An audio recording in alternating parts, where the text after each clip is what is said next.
Hey everyone, John Wade from TradersPost here.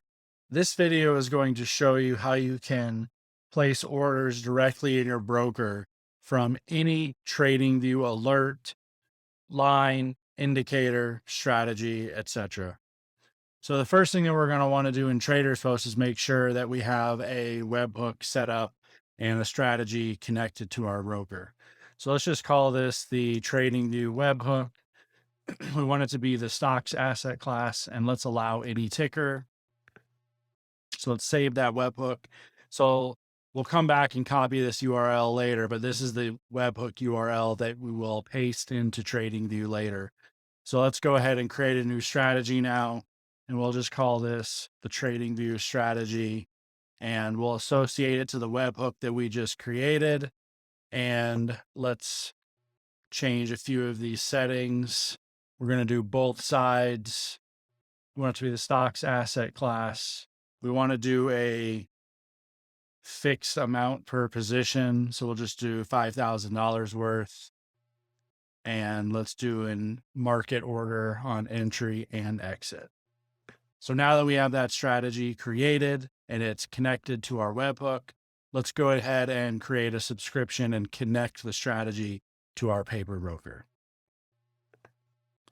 All right, let's turn on auto submit so that when we get a signal to the webhook, it will automatically submit it to the broker.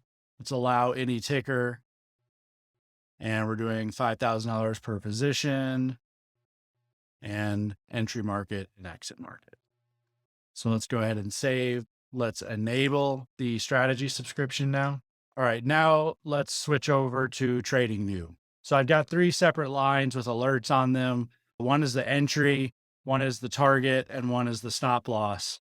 So if you click one of these alerts, you'll see that I'm sending the alert to the TradersPost webhook URL, and I'm sending it the following JSON to buy. And then similarly, the stop loss is an exit action. So let's just drag this entry into the way of the chart to get it to trigger. And hopefully the price comes back down and triggers.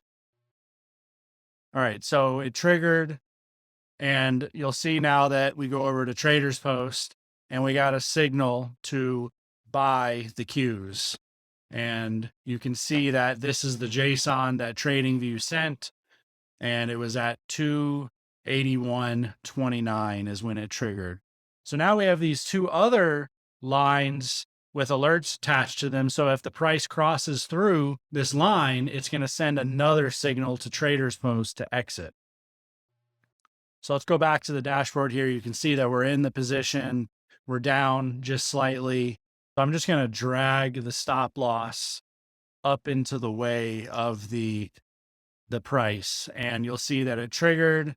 And now we got another signal to exit the Qs position, and you'll see now that we are out of the position. So that's it for this video. Thanks everyone. Bye.